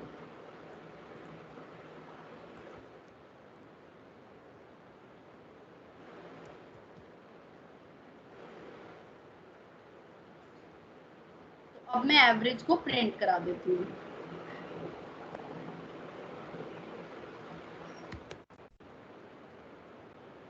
सम आ गया और एवरेज आ गया। पर अभी मैंने यहाँ पे एक चीज बोली कि हमें साइज पता है, but there could be a case कि साइज आपको पता ही ना हो, तो हमें साइज तो इवैल्यूएट करना पड़ेगा। It mean this 5 is unknown, हमें पता ही नहीं है कितने एलिमेंट्स हैं। अब वो यूजर की मर्जी है कि वो 100 करा रहा है या एरे 1000 का बना रहा है या कोई और बना रहा है। मतलब there could be a team of 5 person. अब ए ने बनाया है एरे और बी काम कर रहा है, तो क्या बी ए से जाके पूछेगा भाई कितने का तूने एरे बनाया है? No, this is not such a case. हमें इसका सोल्यूशन ढूंढना पड़ेगा क्योंकि यहाँ पे सारी चीजें ऑटोमेटिकली होती हैं। तो अब हम देखते हैं कि एरे का साइज कैसे पता चलता है। एरे का साइज कोई और बना सकता है, जरूरी नहीं है एक ही डेवलपर होगा, ठीक है। तो we must know how to evaluate the size of the array. ये चीज समझ में आई? हम ऐसे जाके नहीं देख सकते कोड को हमेशा, क्योंकि 1000 लाइन का कोड है, पता नहीं कहाँ लिखा होगा एरे का डिक्लेरेशन, लाखों लाइन का कोड होगा। तो we will evaluate the size of the array with the help of name. तो अगर मैं a ऑफ 5 लिख रही हूँ तो इसका मतलब है कि ये एक लोकेशन होगा 1 2 3 4, जिसमें से ये a ऑफ 0 होगा, a ऑफ 1 होगा, a ऑफ 2 होगा, a ऑफ 3 होगा एंड ये a ऑफ 4 होगा। क्योंकि ये इंटीजर टाइप का है एंड सी के अंदर it is of 2 byte, Turbo C में, देव C++ पे ये 4 बाइट का है। तो इट मींस इसका साइज होगा 2, इसका साइज होगा 2, इसका साइज होगा 2, इसका साइज होगा 2, इसका साइज होगा 2। साइजिंग समझ में आ गए? मतलब इंटीजर का एक वेरिएबल 2 बाइट का होता है, ठीक है। तो अगर इसका लोकेशन 100 है तो नेक्स्ट का लोकेशन 102 होगा, नेक्स्ट का लोकेशन 104 होगा, इसका नेक्स्ट का 6 होगा और नेक्स्ट का 108 होगा। ये चीज समझ में आई? अब मुझे पता करना है कि मेरे एरे का टोटल साइज क्या है। टोटल साइज क्या है? जितना ये मेमोरी ले रहा होगा, जितनी मेमोरी ये ले रहा होगा वो इसका एरे का पूरा टोटल साइज होगा।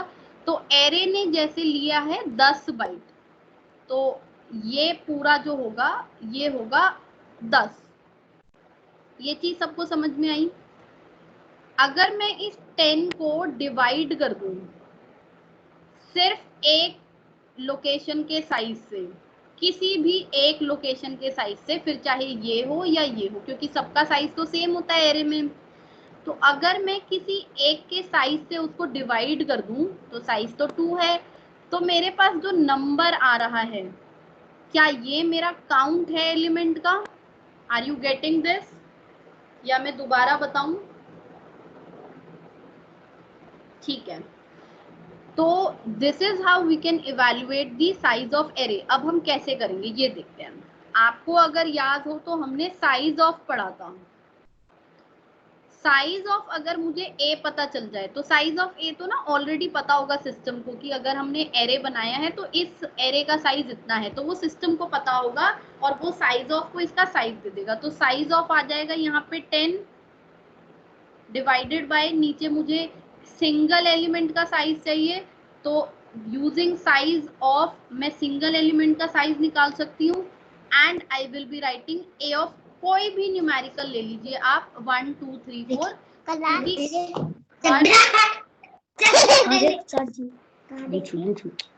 अरे म्यूट योरसेल्फ। तो अब नीचे हम लिखेंगे size of any single element. तो अगर हम ये फॉर्मूला यूज कर लें तो मुझे साइज ऑफ एरे पता चल जाएगा। अब मैं ये यहाँ पे लिखने वाली हूँ, यहाँ पे एक वेरिएबल ले रहे हैं s। चलो यहीं पर हम इस s को इवैल्यूएट कर रहे हैं। s is equal to size of a divided by size of कोई भी एक सिंगल एलिमेंट ले लीजिए, तो मैं a ऑफ 0 ले लेती हूँ, कोई भी ले सकते हैं। तो अब ये जो s है it can print the size of array. तो let us print this size of array is percentile d comma s। Let's print this.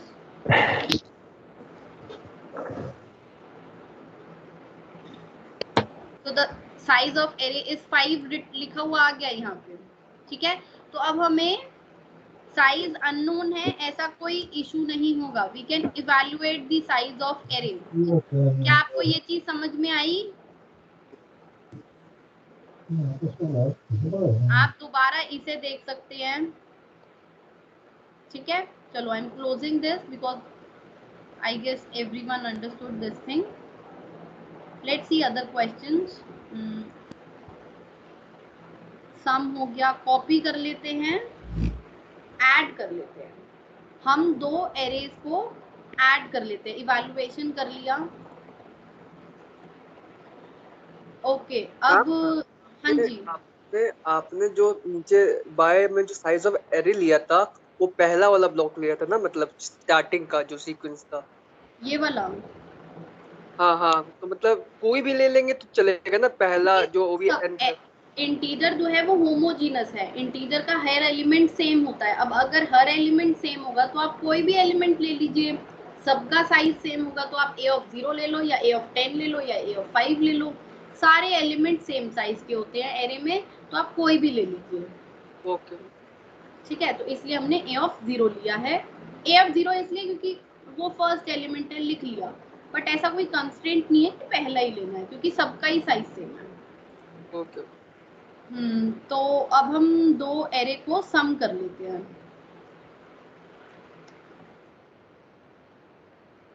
दो एरे को सम करना है तो हमें दो एरे डिक्लेयर करने पड़ेंगे। दो एरे डिक्लेयर करने हैं तो we will declare one more array, array of 5। B5 मैंने एक और एरे ले लिया। अगर आप उसे यूजर से लेना चाहते हो तो मैंने इसी कोड को दोबारा पेस्ट कर लिया। यहाँ पे मैं लिख रही हूँ A और यहाँ पे मैं लिख रही हूँ B। मेरे पास दो एरे आ गए, यहाँ पे मैं इसका नाम बदल रही हूँ B से। ठीक है, सिंपल है, अभी तक सेम चल रहा है। A को यूजर से ले लिया, B को यूजर से ले लिया। अब हम इन दोनों को करेंगे सम, एक ही लूप से हो जाएगा। It's very simple, we will write printf statement, in bracket we will write percentile d by comma a of I plus b of I semicolon, and later on then print हो ही जाएगा। तो अब हमने क्या किया, दो एरे को declare किया। अगर मुझे यहाँ पे साइज की जरूरत नहीं है तो I can remove this statement, मैं इसे भी रिमूव कर सकती हूँ। फालतू डिक्लेरेशंस आपकी मर्जी है, आप हटाना चाहते हो हटा दो, नहीं चाहते हो मत हटाओ। तो अब मैंने क्या किया, दो एरे डिक्लेयर किए सेम साइज के। एक को यूजर से लिया, दूसरे को यूजर से लिया, और फिर उनके हर लोकेशंस को हमने सम कर दिया। इट मींस a of 0 को सम किया b of 0 से, a of 1 को सम किया b of 1 से। So one by one every value will be added, every value will be added and the result is produced as single integer। जो भी value होगी एक सिंगल इंटीजर आएगा output में, और फिर हम उसे प्रिंट करा देंगे। तो let's print this. It is saying to enter a, तो मैंने कर दिया एंटर। फिर हम कर रहे हैं b एंटर, मैंने b एंटर कर दिया, and this will be the sum. अब थोड़ा सुंदर नहीं लग रहा, वो मैं कर देती हूँ। तो 1 + 2 is 3, 2 + 3 is 5। so this is how this is generated। now you can, if you want you can beautify it। आप ऐसा भी कर सकते हैं कि आप तीसरा एरे डिक्लेयर करें, Ctrl+X, और उसमें इस वैल्यू को असाइन करें। मतलब C of I में तीसरा ही आप एक नया एरे बना रहे हैं, इसको स्टोर करा रहे हैं, और फिर आप इस C of I को प्रिंट करा रहे हो। तो अब आपके पास एक और नया एरे है जिसमें ये सारी वैल्यूज स्टोर हो रही हैं, और फिर आप C of I को प्रिंट करा रहे हो। जैसे अगर हम यहाँ पे लिखें I, of percentile d, अब हमारा सारा वैल्यू दिखेगा। यहाँ पे मैंने कोई मिस्टेक किया है, अगर किसी और को कोई एरर दिख रहा है इसमें तो प्लीज मुझे बता दें। Okay, semicolon is not here. Enter A 1 2 3. So the answer is here. 1 plus 2 is 3, 3 plus 2 is 5, 4 plus 3 is 7, and 5 plus 4 is 9, and 6 plus 5 is 11. So the output is printed here. तो अब हमने दो पुराने array का सम करके इसमें करा था। अब आप मल्टीप्लाई करना चाहते हो, डिवाइड करना चाहते हो, you just need to change the formula. Okay, तो अब हमने काफ़ी सारा एरे पे कर लिया है। अब हम एरे को बहुत ज़्यादा नहीं बढ़ा रहे, हम नेक्स्ट टॉपिक की तरफ चलते हैं because we are short of so much of time. Our next topic is pointer. Pointer हम बहुत ज़्यादा नहीं पढ़ेंगे क्योंकि और लैंग्वेजेस में ये होते भी नहीं है पॉइंटर, बट सी में होते हैं, तो we will see some introduction of C pointers.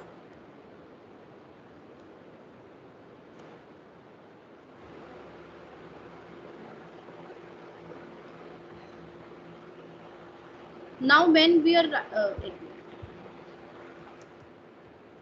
when we were writing int I is equal to 10, it was like I is reference name, 200 is the location, and 10 is the value. Now what is this 200? 200 is the address. अगर आपको scanf statement याद हो तो उसमें हम लिखते हैं address of आई, मतलब आई के इस एड्रेस पर जाके वैल्यू दो।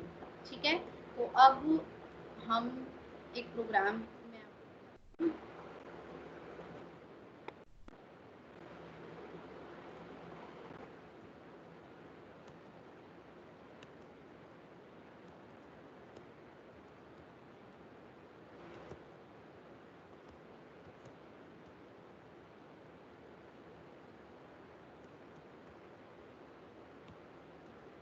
जब मैं परसेंटाइल डी लिख रही हूँ, तो इसका सिंपल मीनिंग ये है कि मैं वैल्यू को प्रिंट करा रही हूँ। ठीक है, इसका सिंपल मीनिंग है कि मैं वैल्यू को प्रिंट करा रही हूँ, बट मुझे वैल्यू नहीं प्रिंट करना, मुझे एड्रेस प्रिंट करना है, क्योंकि ये आई किसी एड्रेस पे होगा।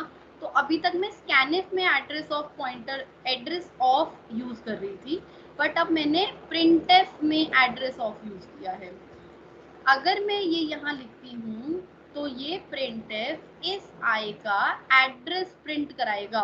ठीक है, let's run this. Now this is the address where this I is stored in this machine. ठीक है, इस मशीन पर ये जो I है ये इस एड्रेस पर स्टोर्ड है।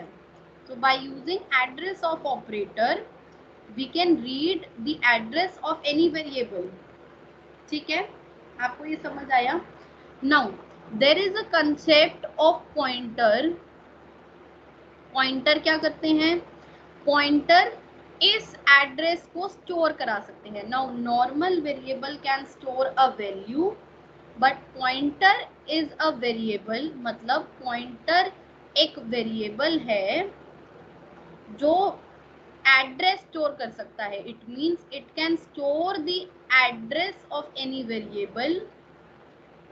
Now this pt seems to be similar like this I. तो टू डिफरेंशिएट कि ये एक पॉइंटर टाइप है, एक सिंबल है एस्टेरिस्क जो इसके साथ यूज होता है। Now this star pt is the pointer type which is storing the address of some variable. Now every variable must have the data type. तो इसका डेटा टाइप क्या होगा? इसका डेटा टाइप वो डेटा टाइप होगा जिसका ये एड्रेस स्टोर कर रहा है। तो अगर ये पॉइंटर आई का एड्रेस स्टोर कर रहा है तो इसका डेटा टाइप क्या होगा? इंटीजर। क्यों? क्योंकि i का डेटा टाइप इंटीजर है। ठीक है, मैं आपको अभी प्रोग्राम में समझाती हूँ। There are the concept of pointer variable. Pointer एक वेरिएबल होता है the address of any variable. तो एनी वेरिएबल यहाँ पे आई है, तो pt is the pointer which can store the address of any variable। पर ये पॉइंटर थोड़ा डिफरेंट दिखना चाहिए क्योंकि हर चीज का कोई आइडेंटिफायर होता है, फंक्शन के आगे पेरेंथेसिस लगते हैं, ऐसे समथिंग होना चाहिए। तो asterisk is the identifier that is used with this variable which tells now this pointer, this pt is pointer variable which is storing the address of I। now every variable must have the data type। इसका data type वही data type होगा जिसका ये address store कर रहा है। अभी किसका एड्रेस स्टोर कर रहा है? आई का। आई का डेटा टाइप क्या है? इंटीजर। तो इस पॉइंटर का भी जो डेटा टाइप होगा दैट विल बी इंट। समझ आया आपको? अब आपने एड्रेस प्रिंट कराया था, अब हम p प्रिंट कराते हैं, pt। तो ये जो एड्रेस ऑफ आई है, मतलब pt में भी एड्रेस ऑफ आई है, तो ये दोनों वैल्यू सेम होनी चाहिए। तो लेट्स सी कि ये दोनों वैल्यू सेम है या नहीं है। See these two values are same. ठीक है, these two values are same। अब दूसरा क्वेश्चन कि ठीक है, हमें पॉइंटर समझ आ गए कि एड्रेस स्टोर करता है, अब क्यों यूज करें भाई हम पॉइंटर? तो इस y का आंसर ये है कि जब भी आपको कोई वैल्यू डायरेक्टली जाके चेंज करनी होती है at the address of that variable, या आपको वो वेरिएबल रीड करना होता है और वो आपके आउट ऑफ स्कोप है, तो आप डायरेक्टली उसके एड्रेस से उसे रीड कर सकते हैं। ठीक है, मतलब आपने किसी फंक्शन में कोई वेरिएबल बनाया है, आपको उस वेरिएबल की वैल्यू को रीड करना है। आपको रीड करना है तो आप उसका डायरेक्टली एड्रेस रीड कर लीजिए। ठीक है, एड्रेस से आप उसको रीड कर सकते हैं। That's why pointers are used. But ये इतने पॉपुलर नहीं थे, तो ये आगे जो लैंग्वेजेस हैं उसमें यूज नहीं होते हैं। पॉइंटर्स का कंसेप्ट सी में ही है मेनली, बट बाकी लैंग्वेजेस में इसका कंसेप्ट यूज नहीं होता है।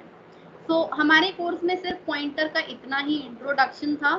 Now we are done with this. Next we will move to our next topic, string. String क्या होता है? Let's see. अच्छा, वैसे अगर आपको याद हो तो स्ट्रिंग क्या होता है? It is a sequence of character. Character was single, character जो था उसे हम सिंगल कोट में लिखते थे, जैसे h लिख दिया। सीक्वेंस ऑफ कैरेक्टर का मतलब है in double quotes. Double quotes में हम कुछ भी लिख सकते हैं। तो दीज आर स्ट्रिंग्स। तो अब मैं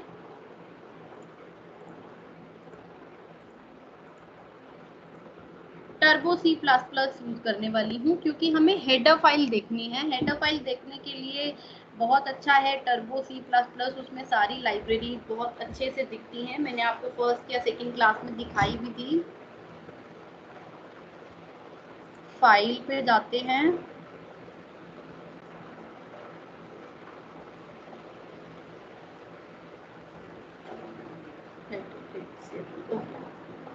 F5 से मैं इसे बड़ा कर सकती हूँ, F2 से मैं प्रोग्राम सेव कर सकती हूँ। I am saving it by .c। आप कोई भी नाम .c ले सकते हो।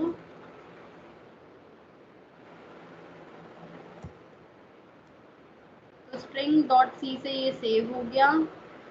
Now I am writing the code hash include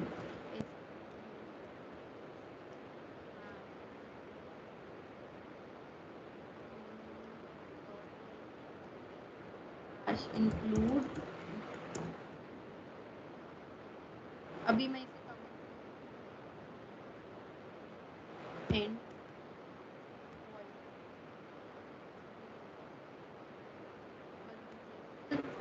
I am writing CLR SCR to clear the output screen later.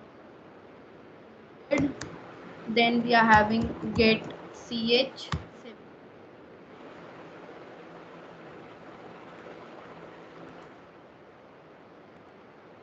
इसका डिक्लेरेशन भी करते हैं. नाउ एरे हमने पढ़ लिया है. अब स्ट्रिंग क्या होता है? Sequence of character. Sequence of character का मतलब है कि बहुत सारे कैरेक्टर्स को अगर हम एक साथ मिला दें तो वो सीक्वेंस हो जाता, स्ट्रिंग हो जाता है. तो स्ट्रिंग डायरेक्टली कोई डेटा टाइप नहीं है सी में. हम कैरेक्टर से ही, मतलब इस कैर डेटा टाइप से ही स्ट्रिंग बनाते हैं. तो इसका मतलब है कि अगर हम एरे ऑफ कैरेक्टर बना दें तो वो स्ट्रिंग हो जाएगा. ठीक है, तो let's make it A of 10. तो मैंने 10 कैरेक्टर एक साथ ले लिए एज एरे. तो इसका मतलब है कि मैं कैरेक्टर एरे बना रही हूँ. और in other language, in other words, we can say that this is string. In curly braces we ought to write the string, sorry, in curly braces we are ought to write an array. So we are having, we need to write 10 characters. So we need to write 10 single quotes. So I'll write a single quote b comma single quote में सी लिखते हैं. मैं इसे फिलहाल 3 कर देती हूँ. तो अब ये मेरा हो गया sequence of character. Now it is string. Now let's print this. अभी हमने सीक्वेंस ऑफ कैरेक्टर ले लिया. सिंगल कैरेक्टर रीड करना है तो आप A of 0, A of 1, A of 2 लिख सकते हैं. इस पूरे को रीड करने के लिए हमें फॉर लूप लगाना होगा. फॉर लूप लगाना है तो आई यूज करेंगे. आई यूज करेंगे तो आई को पहले डिक्लेयर करेंगे. I is equal to 0 semicolon. I is smaller than. यहाँ पे आप साइज निकाल सकते हैं जैसे हमने थोड़ी देर पहले फॉर्मूला बनाया था. But I am not doing it. writing 3 over here. In curly braces I can write the printf double quote semicolon, and then I can write percentile c comma a of I. So it is very much similar to integer array. Similarly we can have float array. So now we are having character array in which we have taken 3 arrays and we have printed this here. तो यहाँ पे मैं एक space लगा देती हूँ क्योंकि character 1 bite का होता है तो वो बहुत फास्ट होता है. वो टर्बो सी पे पॉसिबली प्रिंट ना हो. ठीक है, तो control F9. ABC is printed. Okay, तो अब अगर हमें इसे यूजर से लेना है तब हम क्या करें? अच्छा, इससे पहले मैं आपको ये बता देती हूँ.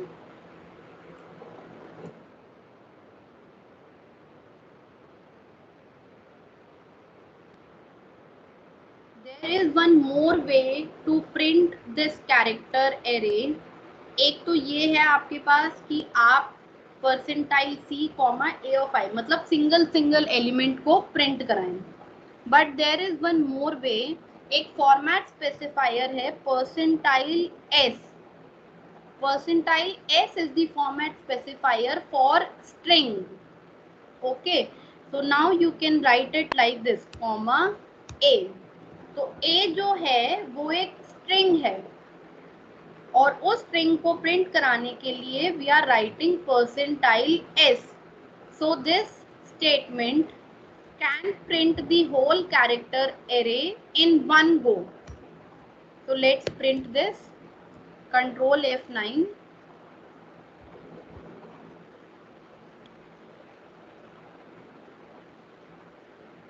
Output is printed, but some mistake is there.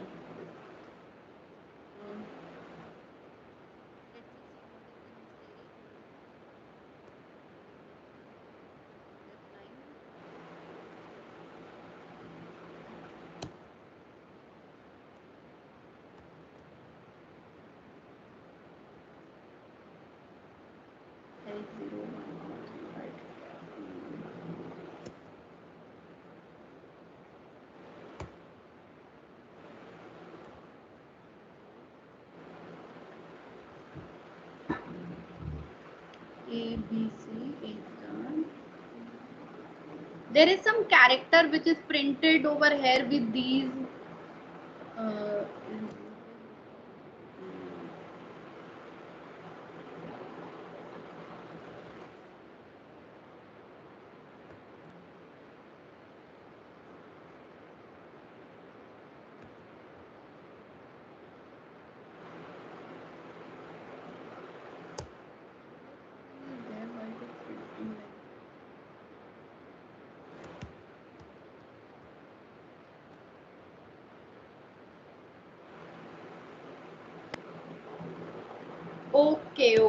Sorry.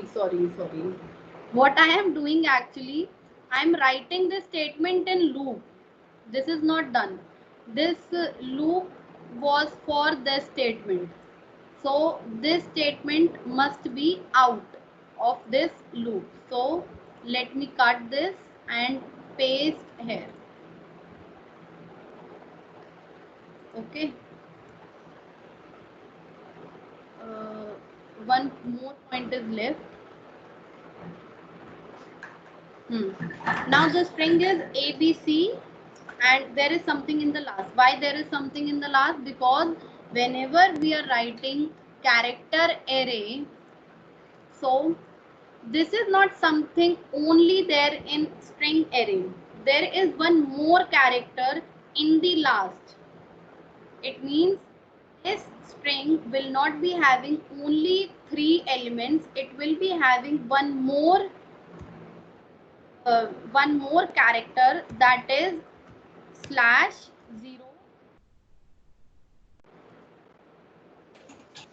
Sorry, I'm writing O /0, that is null character. Okay, this is always in the last of the character array. This is mandatory character for this string array. That's why it was creating some of the errors. So let us run this. Now ABC is printed because we have written null. When we were not writing null, it was creating some of the problems. Okay, now we are having a string. We have printed this. We have used the loop. Without loop, we can print this by using this. अब हमें थोड़े से कुछ functions करने हैं. Here we are having one header file that is called string.h. Okay, this string.h is the header file which is having, I'm right clicking it, it is having many functions. Among these many functions we will do some of the functions. ठीक है, आप इन पे right मतलब इन पे ऐसे जाके इनके ऊपर क्लिक कर सकते हैं. If you click, you will see the functionality, just like if we are clicking this strlwr. So this strlwr will convert the string to the lower case. If the characters are in uppercase, these will be converted to lower case and the function name is strlwr. So we are trying to learn these functions. So let's use string upper. Let me see where it is. Okay, it is str.upr. I'll write directly here str UPR. So what I am doing here, from this A, as this is the string, I am calling one function strupr which is present in string.h. Now this function will convert this string A to the uppercase. Okay, so if the string is in lowercase, it will be converted to uppercase. If my spelling is correct. Okay, if spelling is wrong, function call will not happen or there could be some wrong answer. So let me compile it. There is one error. I have written something wrong over here. Let me see string upper method.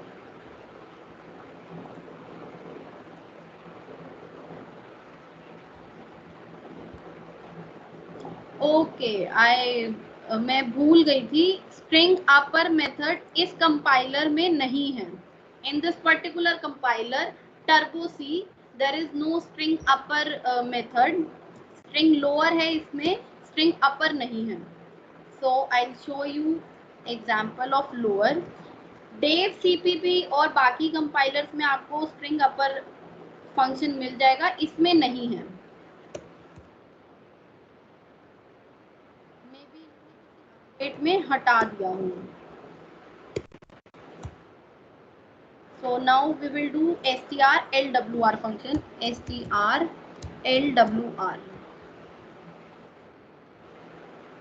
Let's run this.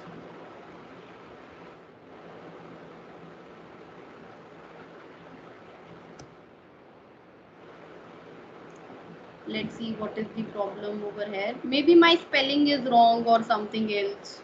There could be any case. strLWR, how it is written. Here we are having many definition for this function. मतलब ये header file से related. In this header file we are having this function. The function declaration जो पहले से हो रखी है वो यहाँ पे लिखी होती है. इसके बारे में थोड़ा सा डेफिनेशन होता है. Excuse me, ma'am, there is a small announcement. Okay, sir. For the participants, your attendance link and feedback link has been shared in the group chat. Please see it and just fill it. Okay, thank you, ma'am. Please continue. Okay. Now string LWR I was writing in a very wrong way because I am using other languages also. So this is happen when you use so many languages. So the string has to be written in brackets. So A will be written over here. So let me write Control F9.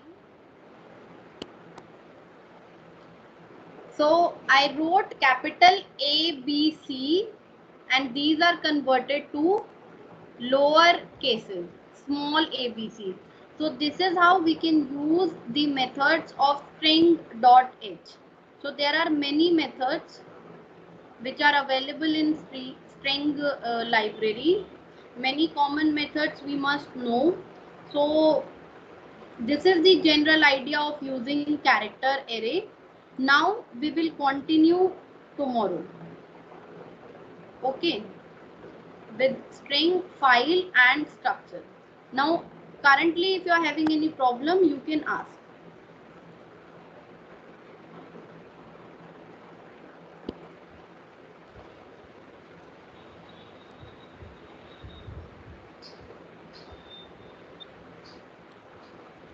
Is this over for the day, ma'am? Is this over? Yes sir. Actually I want to tell that for my PhD I am having some exam in some time in 1 hour, so no issue, I cannot it's already continue. 12:05. No problem, ma'am. We are already beyond the time. No issue at all. Okay. So sorry for dear participants, tomorrow we will have the session at the same time, but after ending the session from